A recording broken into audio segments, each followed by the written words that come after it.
Welcome to Truths, Proofs, and Firewater Reviews. I'm Lindsey and this is John, risking his liver to discover new whiskies. We base our reviews on a 25-point scale, 5 points on the nose, 10 on the palate, 5 on the finish, and 5 points combined for the bottle and color of the juice. Now on to the review. Let's get on with it. I'm tired. I'm tired. I just yawned. Mer. This is an interesting one. I liked it Ooh, a lot. okay.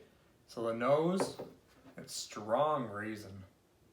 With a little vanilla, a little cinnamon, a lot of caramel, a little fruity, a little grape goes along with that raisin. Raisins are great. I've said this before in a previous, but shut up. Dried raisins are totally different in Dried taste. raisins? Dried grapes, shut up. I've said this before, that I'm fairly confident it is a wine-finished whiskey. I was wrong before, but I'm going to say it again. Okay. Well. But this is fantastic. And as it sat out a little sweet tobacco opened up, which is interesting. I like that smell. Yeah, it's not bad. So I give it a 4.5 out of 5. Okay. It's not perfect, but it was close. Look. Now on the palate, I have a whole mouth rye bite and a slight black pepperiness. It tastes like red wine is in there, so it secured my thoughts that it's that. What are you, a red wine connoisseur? I know what wine tastes like. I don't really like wine. Up. It's good. I've been really liking barrel aged bourbons though. Yeah. Like port, and we've tried a few Angel's Envy and Port Park, Pike Creek, and a few others. Peter picked a pickle. So it's definitely finished. Get a lot of oak and char on it too. Oh. And it definitely has some age. Super flavorful, but the two strongest tastes in there are raisin and vanilla. Sure it's not grape? Oh. If I smash this over your head, it's no wine. A little. Oh. What'd you give it? I gave it a 7.75. Wanted to give it an 8, but it didn't feel like it was worthy of few past 8s that I've done. So Fair enough.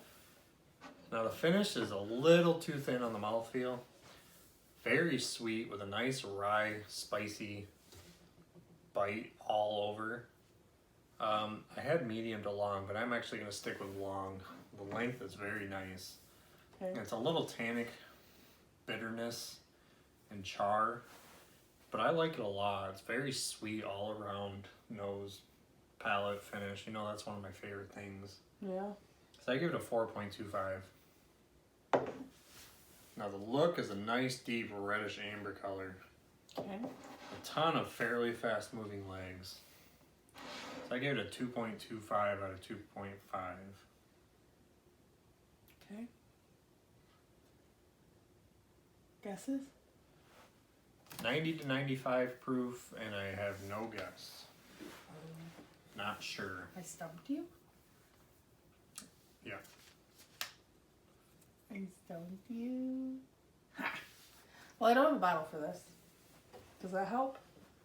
No. It's a sample we got from our friend. That tells me what it is.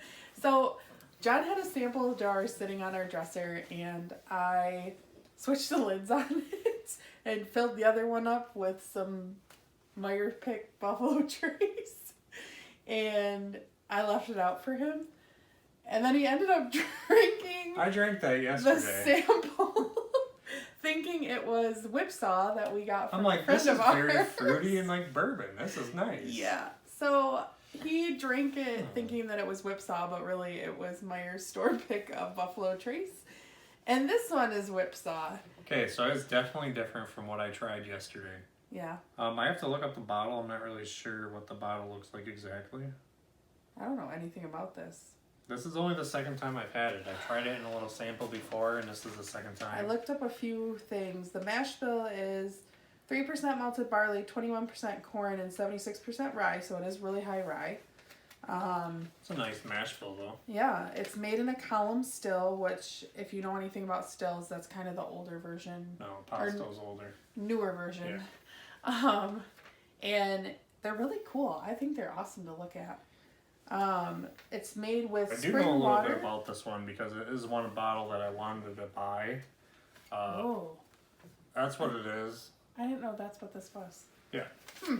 Interesting. So, it is a collaboration between Steve Nally of Bardstown Bourbon Company and a couple winemakers from the Napa Valley. Mm-hmm.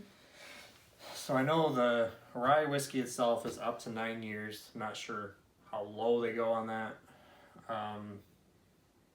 Bud's been trying to get me to buy some. I should.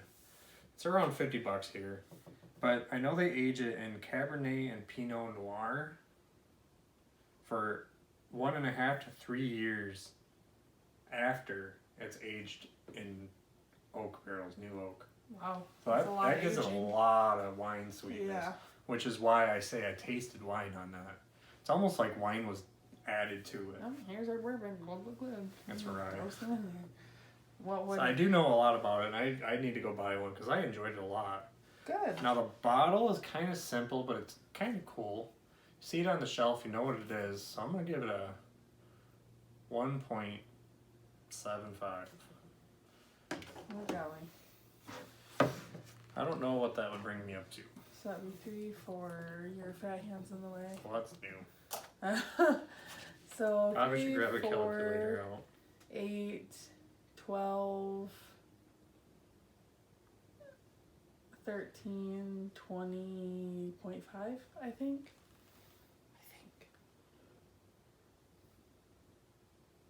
Ha! I was right. 82. 82, which is... Dang. That's pretty high. You did like that. Interesting. It is similar to Pike Creek Port, and also similar to that 1910 Pendleton. Oh, okay. All three of those, I would like to have all three of those bottles on hand. They're all very sweet, and Pendleton is not even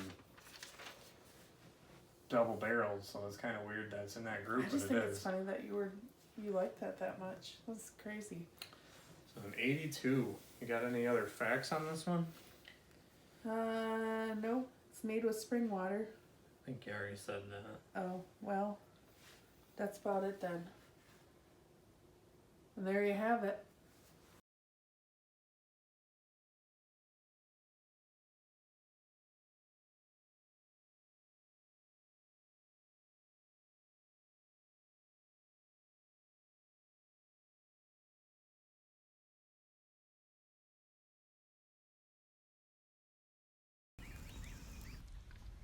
So that wraps up this review. Leave a comment if you have tried this whiskey and let us know what you thought. Please like and share to social media, subscribe to our channel, and don't forget to leave a suggestion for our next review. Thanks for watching.